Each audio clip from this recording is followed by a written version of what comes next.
Hello everyone, my self Sunita Chaudhary. Welcome back to my YouTube channel. तो आज हम देखेंगे कि सॉइल फर्टिलिटी और सॉइल प्रोडक्टिविटी में इनके क्या क्या डेफिनेशन है और इनमें क्या क्या डिफरेंस है। सॉइल फर्टिलिटी का हिंदी मीन होता है मृदा उर्वरता। It is the inherent capacity of soil to supply nutrients to plant in adequate quantities and in suitable proportion. Soil fertility का मतलब है कि मृदा के द्वारा पौधों को कितने पोषक तत्व दिए जा रहे हैं व उनकी आवश्यकताओं को पूरा किया जा रहा है, उसे सॉइल फर्टिलिटी कहते हैं। और सॉइल प्रोडक्टिविटी इसका मेन हिंदी मीन है कि मृदा की उत्पादकता। It is the capacity of soil to produce crop with specific system of management and is expressed in term of yield. मृदा उत्पादकता का मतलब है कि हमने कोई क्रॉप बो दी, उसकी हार्वेस्टिंग कर ली, तब हार्वेस्टिंग करने के बाद में हम देखते हैं कि मृदा के द्वारा हमें कितना उत्पादन दिया गया, हमें कितनी उपज प्राप्त हुई, उसे ही सॉइल की प्रोडक्टिविटी कहते हैं। नेक्स्ट है all productivity soil are fertile but all fertile soil need not be productivity. मतलब कि जो मृदा उत्पादकता सॉइल है वो उर्वरक हो सकती है, लेकिन जो उर्वरक मृदा है वो कभी उत्पादक हो भी सकती है और कभी नहीं भी हो सकती है। इसका मतलब है कि हमें कोई उपज प्राप्त हो गई तो उसका मतलब वही होता है कि जो मृदा है वो उर्वरक थी, इसलिए हमें अधिक उपज प्राप्त हुई। लेकिन कोई मृदा उर्वरक है और हमें अधिक उपज प्राप्त हो, ये नहीं हो सकता, क्योंकि बीच में फसल के साथ कुछ भी हो सकता है। बारिश हो सकती है, ओले हो सकते हैं, या वर्षा की कमी हो सकती है। मौसम की अलग अलग घटनाओं के कारण भी हमें नुकसान हो सकता है।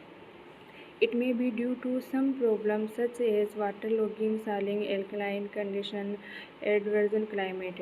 इसका मतलब है कि कौन कौन सी प्रॉब्लम का हमें सामना करना पड़ता है। वाटर लॉगिंग की अधिक जल भराव हो जाता है तो फसल खराब हो जाती है।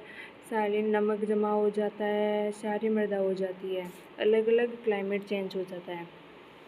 नेक्स्ट है इनकी differential between soil fertility and productivity. दोनों का डिफरेंस किया गया है। Soil fertility it is considered as an index of available nutrients of plant. यही सॉइल फर्टिलिटी यही बताती है कि मृदा के द्वारा पौधों को कितने पोषक तत्व दिए जा रहे हैं। Productivity it is broader term to indicate yield of crop. ये इंडिकेट करती है कि हार्वेस्टिंग के बाद कितनी उपज हमें प्राप्त हुई। सेकेंड है it is one of the factor of crop production. The other are water supply, slope of land length और water table.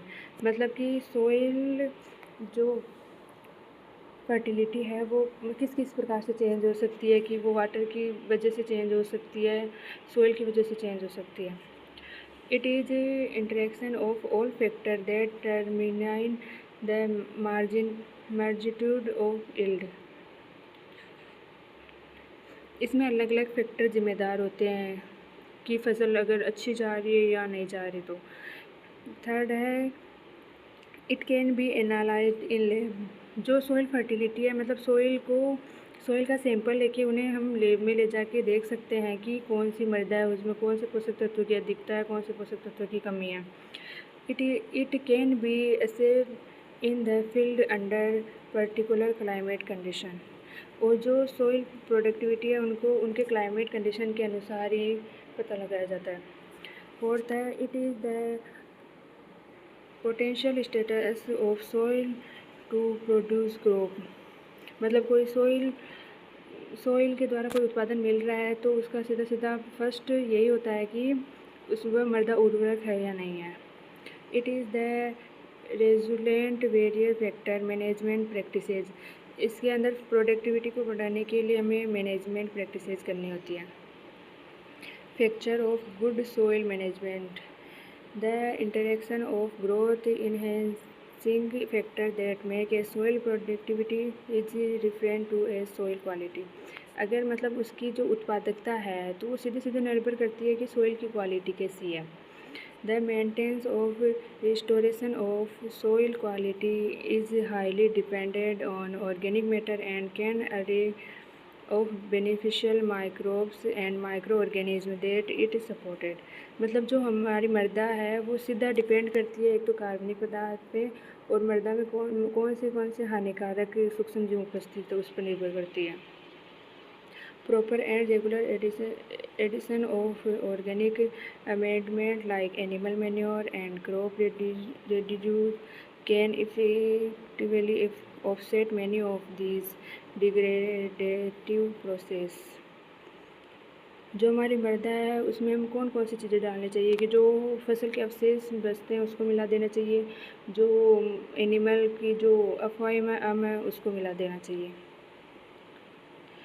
Soil productivity, soil digression और सोइल कंजर्वेशन। सोइल डिग्रेशन होता है कि मृदा क्षरण हो रहा है, किस किस प्रकार से मृदा खराब हो रही है। प्रोसेस है सोइल इरोजन है कि मृदा का कटाव हो रहा है। न्यूट्रिएंट्स रन ऑफ है कि पोषक तत्वों की कमी आ रही है। वाटर लॉगिंग है कि जल का भराव हो रहा है। डिजर्टिफिकेशन है कि मरुस्थल का बढ़ना। कंपैक्टेशन है कि संघनन। और क्रस्टिंग है कि मृदा की जो पपड़ी बन जाती है। ऑर्गेनिक मेटल लॉस की कार्बनिक पदार्थों की कमी आ रही है। सैलिनाइजेशन, नमक अधिक हो रहा है। न्यूट्रिएंट्स डिपेंड बाय लीचिंग, जो पोषक तत्व है उनका लीचिंग के द्वारा ह्रास हो रहा है। टॉक्सिकेंट एक्यूमुलेशन, अधिक हानिकारक पदार्थ उत्पन्न हो रहे हैं।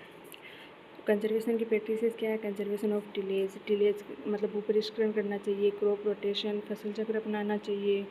इम्प्रूवेड ड्रेनेज, जल निकास की मतलब जो जल निकास है वो अच्छी प्रॉपर तरीके से करना चाहिए। रेसिड्यू मैनेजमेंट है, जो फसल के अवशेष है उनको मृदा में मिलाना चाहिए। वाटर कंजर्वेशन करना चाहिए। टेरेसिंग है कि मंजिलाकार खेती अपनानी चाहिए। कंटूर फार्मिंग है कि ढलान वाली फार्मिंग करनी चाहिए। Chemical fertilization, organic fertilization, improve nutrient cycling, improve system to match soil cultivate and climate, जो क्लाइमेट के अनुसार वैसी वैरायटी हमें यूज़ करनी चाहिए। सो आज के लिए इतना ही। Thank you.